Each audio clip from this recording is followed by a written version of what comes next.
Catch you later. Oh.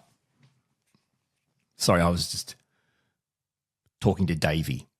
He's still in the Navy and probably will be for life. Shining a light on autism and life as an autistic person. Welcome to My Friend Autism, a podcast breaking down barriers, stigma, and misconceptions around autism while increasing understanding and acceptance of the autistic community. And now, here's your neurodivergent host, Orion Kelly. Welcome. It's so great to have you here for another episode of my podcast, My Friend Autism. I'm Orion Kelly, that autistic guy, and I'm all about providing validation and support for autistic people and their loved ones. Welcome along to another dose of God knows what. Now, on this podcast, we're continuing our series of Autism Feels. This is Autism Feels Part 4. I am 10% positive. So that should fill you with so much confidence. You know, I think it's fair to say we can face a lifetime of being misunderstood, being rejected, and loved ones, autistic people, can face a lifetime of struggling to the point of hopelessness, trying to actually understand and connect with the autistic person in their life. But it does not have to be that way. Number one, you know, I've written a book, Autism Feels, An Earthling's Guide. You can get my book on Amazon worldwide or get a signed copy via my website, orionkelly.com.au. What do we got? There's a couple of boxes left. If you do want to get a book that I've signed personally and send to you, and it's going to be worth lots when I die, and you know that's imminent, I would suggest getting it ASAP because there's only a couple of boxes left, and there's no way in hell I'm ordering more boxes to sign. Anyway, and there's like 20 books in a box, so there's not a lot left. Well sold, Orion. Well sold. Let's dive in, my friends, to my autistic mind to give you just one insight, just my insight into what autism feels like. Now, I want to start with something that people who are autistic can find especially hard. We're talking about change, sudden change. Autism feels like it's impossible to accept sudden change, regardless of the situation. So I didn't say it is. I said being autistic gives you a feeling that it is 100% impossible. There is no way I can deal with this sudden change you have just thrown at me. I don't care what the situation is. Yeah, like I'm at home doing something I love. Surprise, we're getting on a plane and going to Disneyland. No, we're not. No, we're not. I'm not doing that. What are you talking about? It's Disneyland. I don't care what it is. This is you didn't even tell me what. When we book a family holiday in our house, and I'm not joking, by the way, the boys get at least 6 months' notice. Most of the time, a year. I'm not joking when I say this. Okay, so let's look at it like this, right? And I'm just giving you experiences that may help in your family. So we look at it from this point of view. Over Christmas in Oz, it's summer. Okay, so there's no need to really go anywhere for weather because it's summer. And, you know, our boys, they love their own space, right? And we live on the coast. They've got plenty of places to run around and have fun, and we can literally walk to the beach and just do stuff. There's nothing we need that isn't here in our own little safe space. Okay, so we look at family holidays in winter because it's bloody freezing where we live. I mean, it's autumn now, you know, when I'm recording this, and it's already bloody freezing. But anyway, the point is we think, okay, where are we going to go each winter? And we pretty much plan it, and I'm not joking when I say this, by probably spring the year prior. Okay, so again, I know it's going to be hard to understand, but in Australia, spring starts in September. September 1, again, I know it's going to be hard. Some people don't do calendar starts. We do. We're big on the calendar in Australia. School year, it's one school year is a calendar year. You don't start halfway through and go to the next year. You know, one footy season, calendar year. You don't start halfway through. One basketball season. You know what I'm saying? Like, I mean, okay, maybe that's not right. But anyway, you get what I'm saying. We love our calendars here in Oz. So, you know, by September last year, we had already planned our trip this year in winter. And we make sure the boys know, right? And why is that? It just helps. I don't care if you're a kid or an adult, if you're 10 or 80. If you're autistic, sudden changes are going to impact you. So the holiday thing's just one example. Okay, but other stuff. You can't just do your shopping and because there wasn't certain things on the shelf, just try a different brand. Like food changes. That will seem like, well, I might as well just go on a hunger strike. I'm not eating that crap. What is that? I've never tasted it before. Orion, it's the exact same thing, different brand. Then it's not the same thing, right? The clothing you wanted to wear, suddenly it's not available. Why? I didn't realize there was a stain on it, or it's dirty, right? Or it's too wrinkly, or it's got cat fluff on it, cat hair, or whatever you want to call it. Or, it needs to be washed, or I thought it was washed and I didn't realize it's still in the washing to be done, and now that's what I was going to wear, and now I don't know what I'm supposed to wear. Well, you've got 700 other T-shirts, mate. Just pick one. But that's not the one I wanted to wear. Same with TV shows. Sudden changes. I hate the idea that there's a show you can watch, like maybe it's at a certain time on a channel, or maybe it's on a certain platform to stream, and then out of the blue, gone. It's like, what happened? What do you mean? So what do you mean? So I could stream it and now I can't? What are you talking about? I've only binged this series 12 times. What am I supposed to do now? It's the same with shows finishing. That's it? Oh, the last season of a show is depressing to watch. So by the way, I'm not here to provide answers. I'm here to provide feelings. Autism, in my opinion, feels like sudden change, impossible to accept. Impenetrable, right? That's feeling number one for you. Here's another one. Autism feels like every single day of life is a marathon. Now, you've heard this before, right? Life's a marathon. Oh, the day at work today was a real marathon, right? You get that premise. But think of it like an ultra marathon. You know those marathons that can go on for days or weeks, ultra marathons? They're like, it's not, what are we talking about here? I'm trying to get my head around the kilometers and the miles. What's a marathon? Is a marathon like the 40K mark or the 25-mile mark? I don't know. I know it's bloody long. Yeah. It's kind of similar range to the amount of running I do just playing tag with my 10-year-old autistic son. But anyway, ultra marathons, those things that almost never end, right? It's like, how on God's name am I going to get through this ultra marathon? I'll just do a couple of 100Ks a day and you'll get there. It's like, what? Every single day, it feels like an ultra marathon.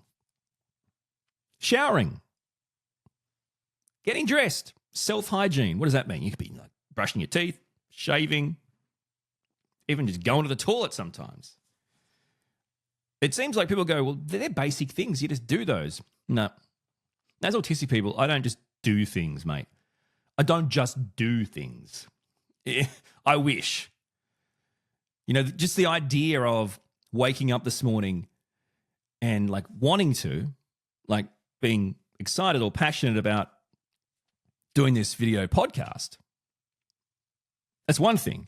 But getting to this point where you're actually watching me on my video podcast YouTube channel, or you're listening to me on wherever you get your podcasts, that is a big step, right? Because every single step of every single day is hard. Now, some can refer to this as like autistic inertia, which is kind of using the Newton's law, which is, well, he has many, but, like the law of inertia or motion or whatever. So, in motion stays in motion, at rest stays at rest, right? Unless, of course, interacted or by, the reverse force. Or that was a really bad way of putting it, right? So if an object's at motion, it's going to stay in motion unless, effectively something hits it, right? Or an object at rest is going to stay at rest unless, something interacts with it, right? So it's either got to be stopped or pushed, basically. And that's no different to life as an autistic person, in my opinion. It can be really draining. I know it sounds stupid, mate, but that's okay. I don't care if it sounds stupid. I'm just trying to share experiences and thoughts and what autism feels like. And honestly, just every little step of the day is like a marathon. And then you're back, but it's an ultra marathon because you've got to back it up the next day. It never bloody ends. It's the ultimate marathon. It doesn't end until you're dead. Autism feels like every single interaction is misunderstood or misinterpreted. And miscommunication is my fault as the autistic person. Just soak that in. This would have to be one of the absolute banes of my existence. Honestly, as autistic people, it's part of the diagnostic criteria. We are going to have challenges. Some more significant than others. Yet, regardless, if you are autistic, it is significant, right, in proportion to neurotypical people. Our challenges with social interaction, with social communication. So, that's the standard operating system, guys. It is hard because we are autistic, okay? We are trying to connect with a neurotypical brain using an autistic brain. You know as well as I know, whether it's operating systems, computers, whatever, different platforms, they aren't built to connect. They're different. So why is it not accepted the brains as well? Every single interaction somehow gets taken the wrong way, misinterpreted, misunderstood. And it's always but I'm the one being offensive. I'm the one that said it wrong. I'm in the wrong. It's my fault. So, of course, that's what you get from people. That's what you believe, because that's all you ever hear.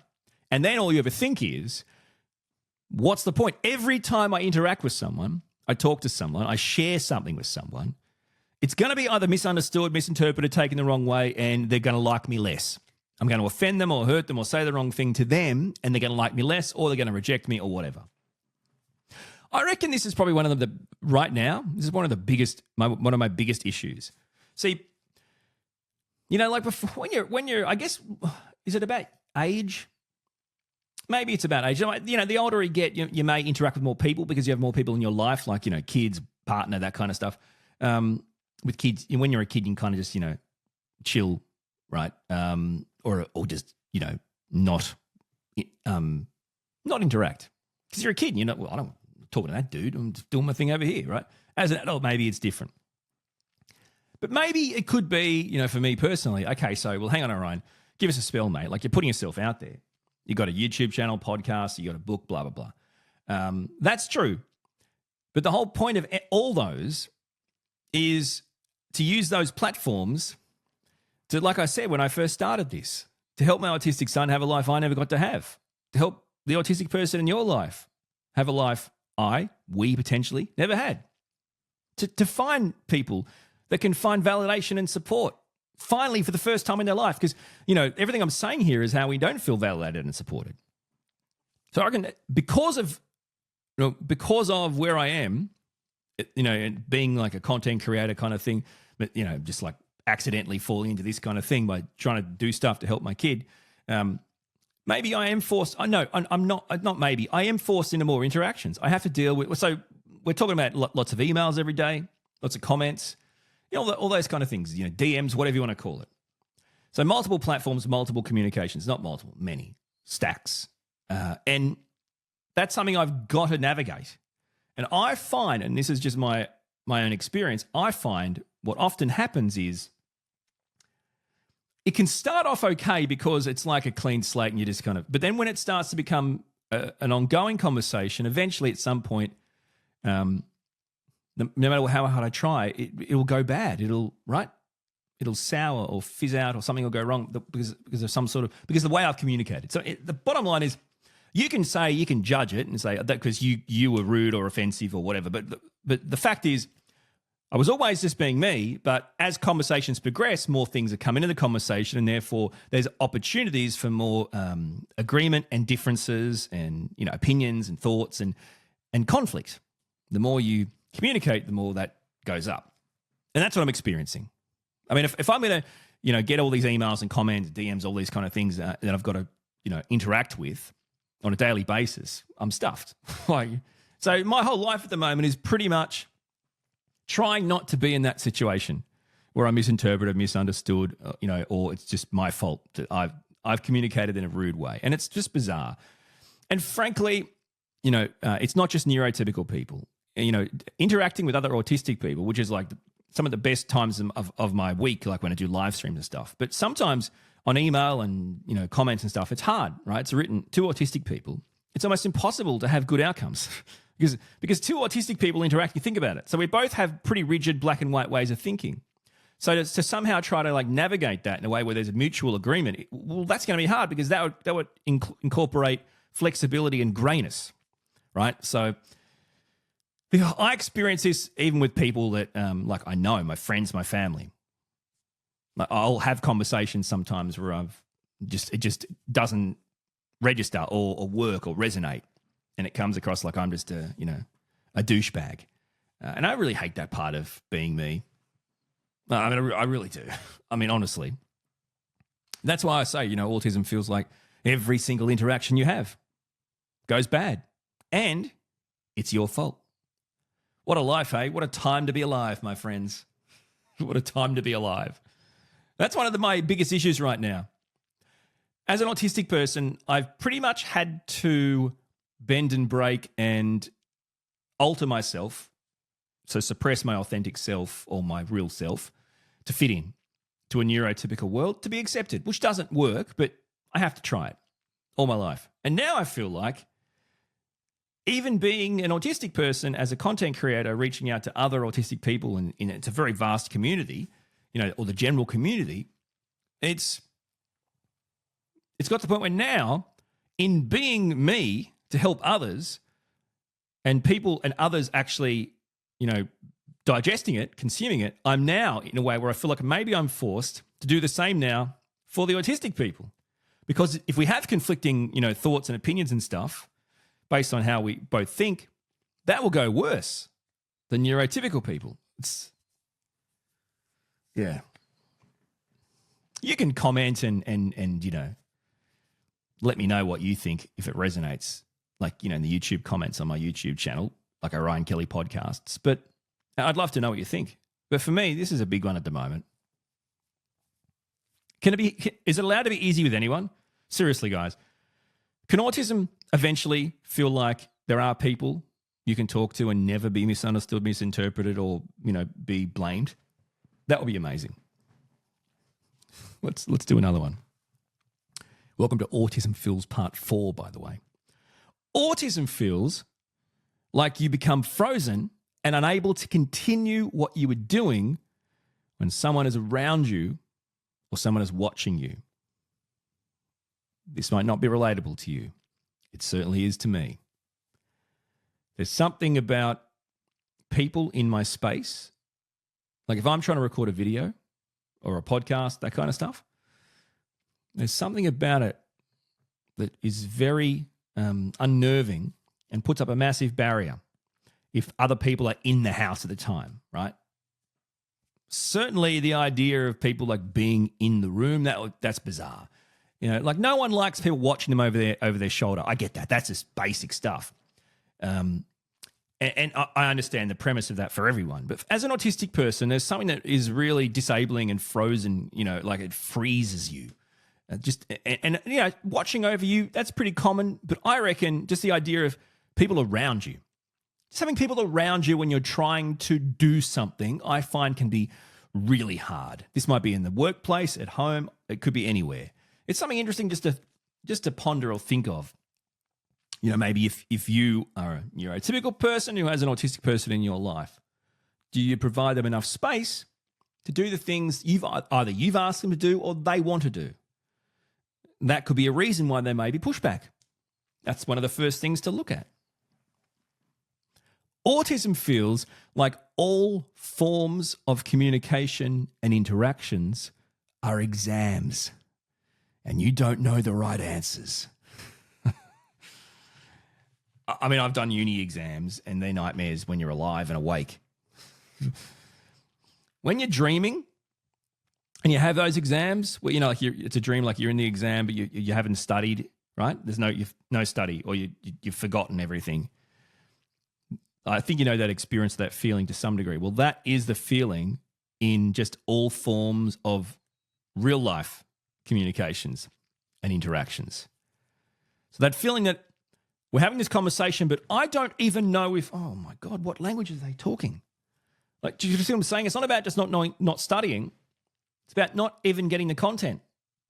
The idea you're in an exam and this isn't something you can remember anything about, right? You're in a communication interaction, whatever, and the language isn't even something. I'm sorry, I don't speak this language. What am I going to do? How am I going to get out of this? And then, of course, there's the responses. Get past the language barrier. Then there's the responses.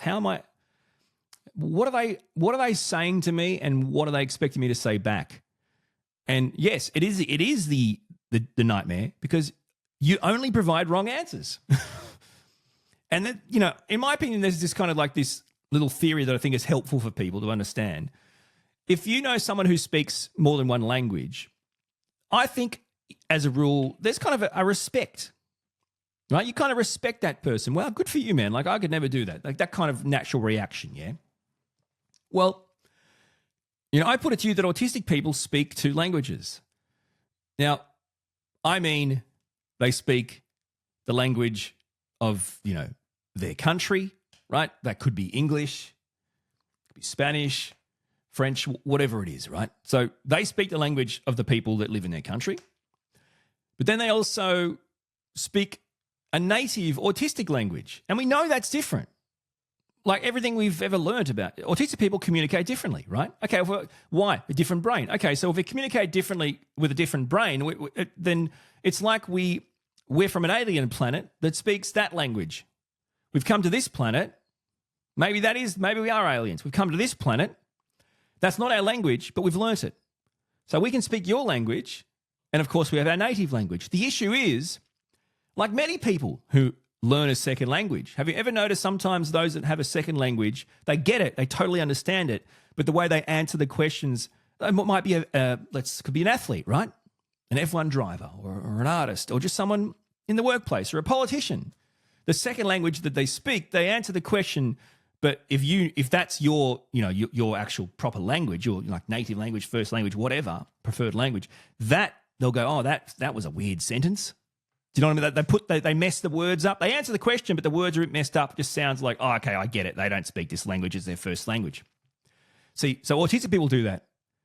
Like, we speak neurotypical language, but not like our first. So it's messed up. Is that a metaphor you can relate to? I don't know. For me, it's such an issue. Just the sheer idea that any form of communication or interaction is like an exam, and we do not have the answers, and we don't even understand the content.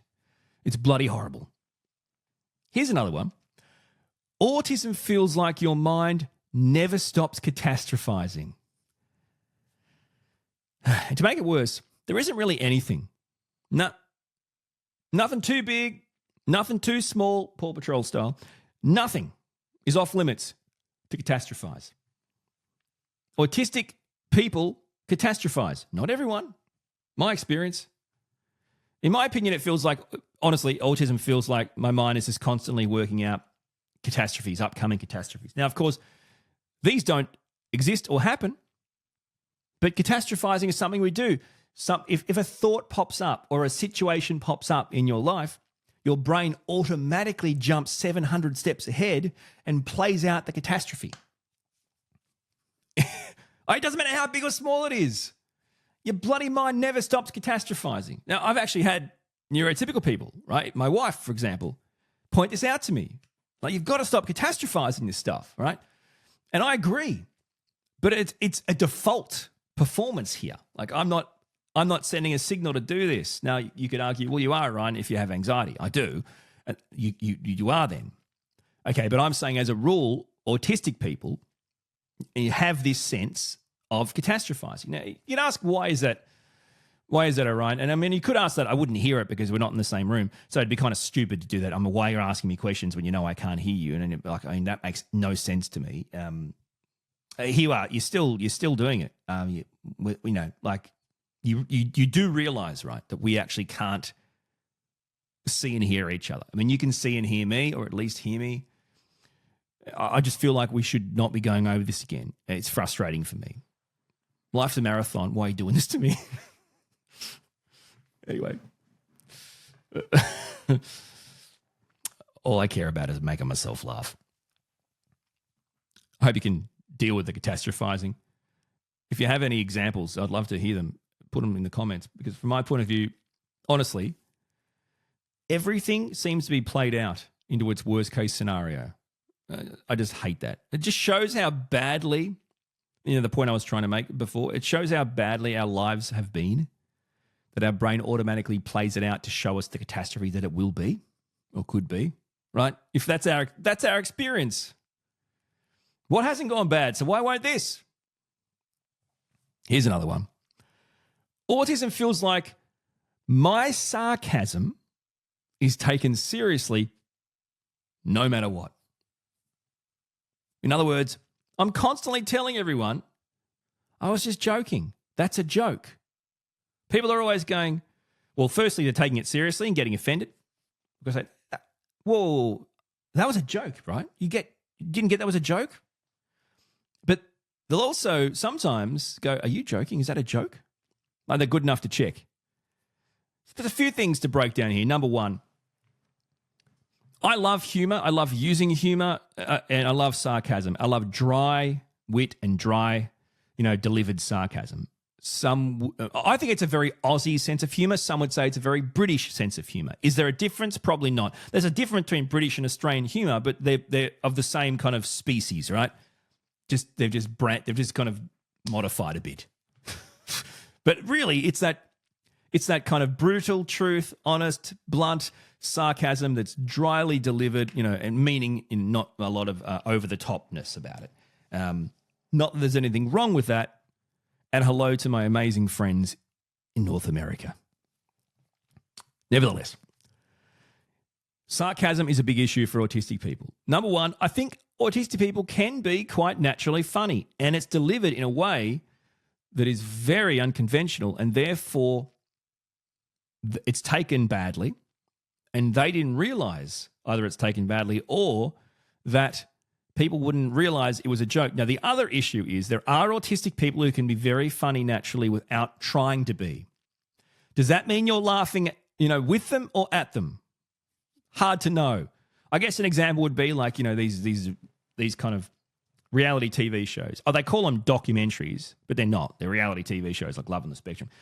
Okay, so if you're watching that show and there's an autistic person on Love on the Spectrum and they're sharing their thoughts, their honest thoughts and opinions, and you're sitting on the couch laughing your ass off, you're not laughing with them. You're laughing at them, right? They're not trying to be funny, mate. You're finding it funny and cute and hilarious.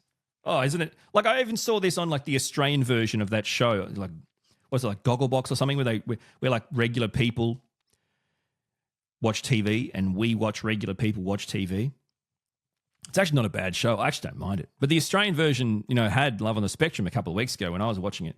And some of them were laughing at the autistic people being honest and truthful about their thoughts and feelings. And then that wasn't humor, guys. I'm all for laughing. I love making people laugh. It's like my passion, right? But you have to know the difference between laughing at someone who's trying to be funny and laughing at someone who's not trying to be funny but finding it funny and therefore like patronizing, belittling, infantilizing someone. So treating an adult like a child. And the other thing is, and this is a big one, I can struggle to know when people are joking or when people are being sarcastic, which is strange to me because I love sarcasm and humor. It's like almost a student of it. I love it, right? It's one of my things. But sometimes I don't get jokes or sarcasm from others. And a lot of times I go, I'll have to ask, sorry, are you taking the piss? Like, is that a joke? Was that a joke? I mean, and a lot of times, but the problem is I'll say, was that a joke? Because it wasn't funny. Like, I mean, you can do a joke, but jokes inherently are supposed to have humor and be funny, right? So if you've got to tell me it's not like it's funny, then it disputes the purpose. So it's an autistic paradox, right? We can be funny and love sarcasm, but we have no idea when someone's being funny or sarcastic to us, or we take all jokes the wrong way personally.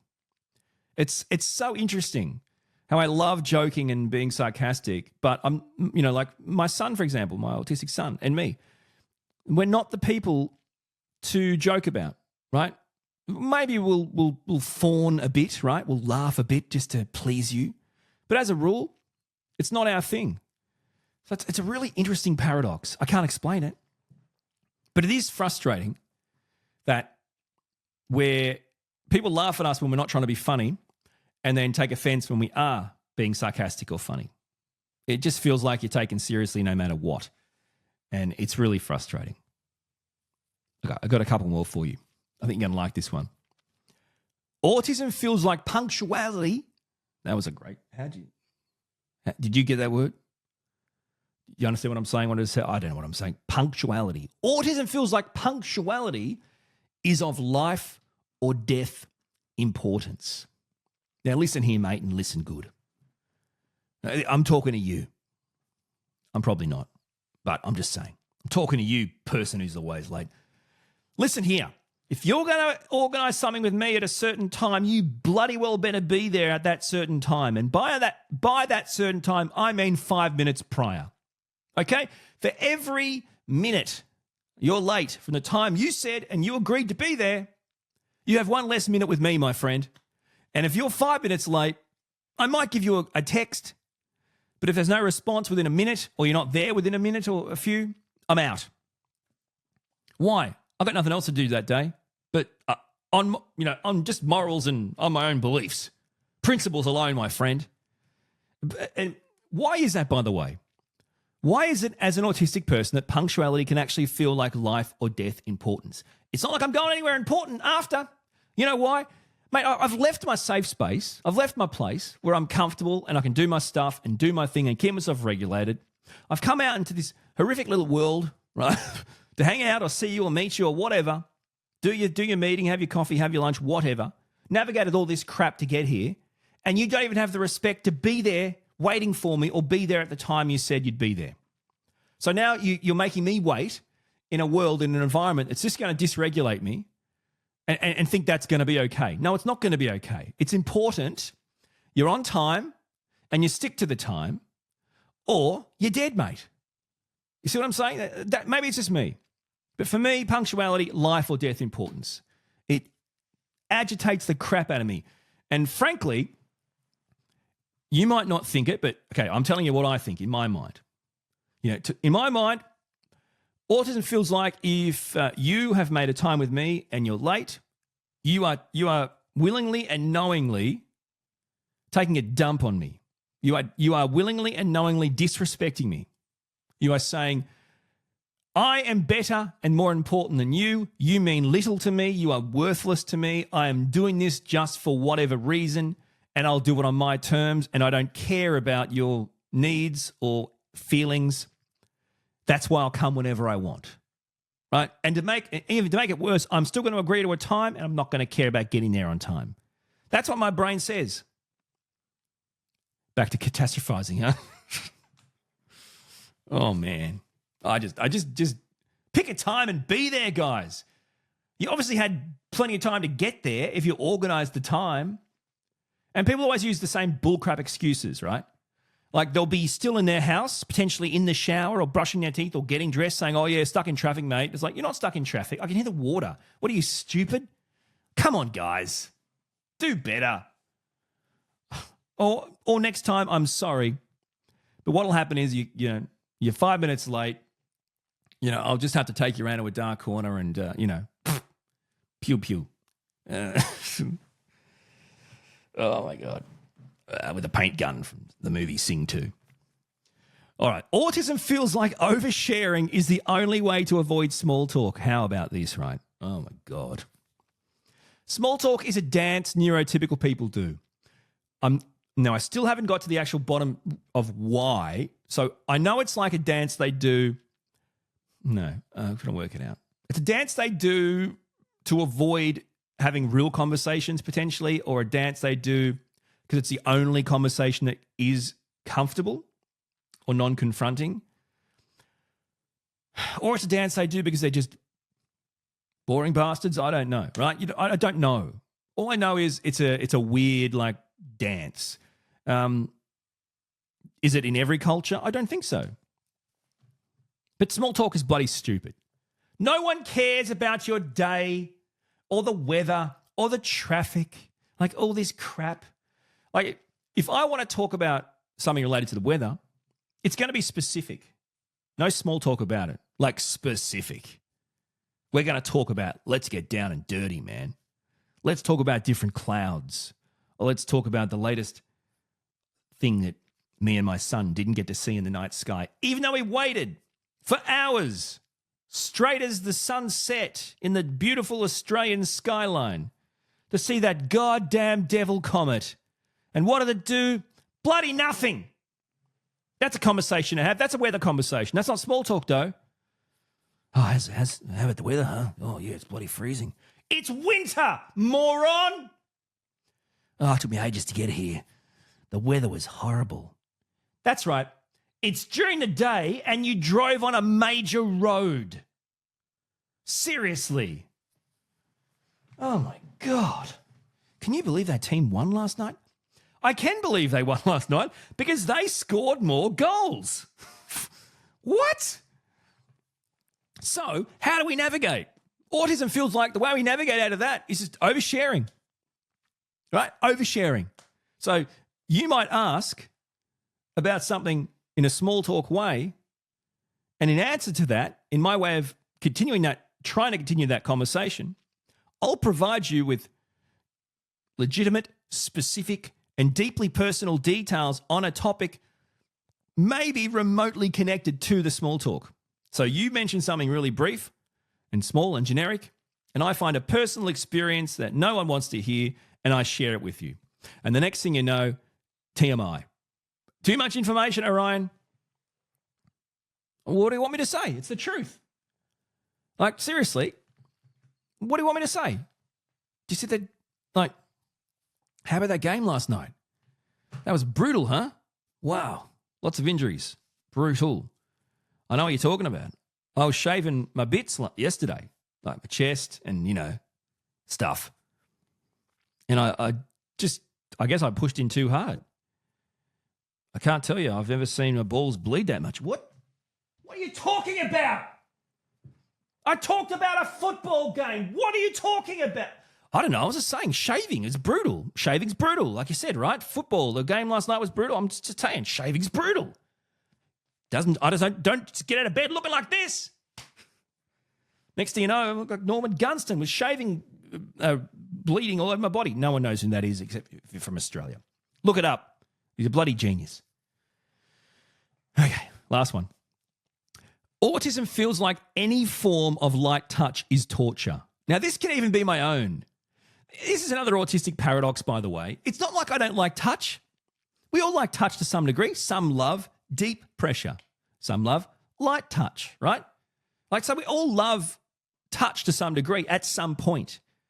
Except as a rule, autistic people can be very, hot and cold. And again, this is just me. I find the light touch is the most triggering. So when I am dysregulated, when my body hasn't got the ability to either want or handle touch, light touch is the worst. It's pure torture. Now, for me, my own, I can get into bed some nights, right? And if my, feet, my bare feet touched like my bare leg or something, that I would have to separate them. That would horrifically trigger me, and I'd need to I can't have my skin touch my skin some nights in bed. Other nights doesn't make a difference. I know it sounds stupid. I get what you're saying, but if you're hanging out with the boys, right? Same situation. Sometimes for example, we've got a little dude, right? Little dudes, sometimes they love to be rough. Other times they love to, snuggle up with you and watch a movie, right? Well, just even that light touch from your little people, it triggers me. Sometimes, if one of the kids or, my wife or something might put their hand on my hand or ask me something or something, I'll jump up like I've actually been bitten by a snake. That's my reaction. They lightly touch my hand or my arm, bang. I'm jumping out like I've been bit. I'm hit, man down. Or I'll swat them off like a spider. When someone says, there's a spider on your hand. Get off me. That's what happens. I promise you, for me, autism feels like any form of light touch is a bloody torture. It's an attack on my person. Yes, that's right. People always say, when they meet someone, so not themselves, they'll meet someone and go, that's my person. In fact, legally, you are your person, right? You see what I'm saying? If you want to talk from factual legality, an attack on your person is an attack on you, mate. Like, you can't go to the cops and go, look, I'm here to report attack on my person. So someone attacked you? No, my person. Yeah. So someone attacked you? No, they didn't attack me. I'm trying to tell you, mate, that they attacked my person. Yeah, that's you. No, my person. Okay, which person? My person. So you? No. Whose person? My person. Where's my person? I don't know. He's at work. How can you be at work and here at the same? That's not the same. And scene, my friends. Scene. My Friend Autism with Orion Kelly. Catch up on all the episodes at orionkelly.com.au. Now, if you want even more amazing adventures into my alien autistic mind, God knows why, you should go and check out the whole series of Autism Fuel. So what are we at? This is part 4. So we've got 3 before this. You want to go and check those out, you can either check them out on my YouTube video channel, Orion Kelly, That Autistic Guy, or you can check out the podcast version of them right now, where you get your podcasts, or on the YouTube channel, Orion Kelly Podcasts. Either way, I'm really grateful for you being here and sitting through this vomit of content. And until my next bout of verbal diarrhea. Wow, too much information, mate. Thank you so much for your support. I really appreciate it. We'll talk soon. You've been listening to My Friend Autism with Orion Kelly. To join the conversation, get in touch with Orion and binge all the podcasts, blogs and videos, visit orionkelly.com.au.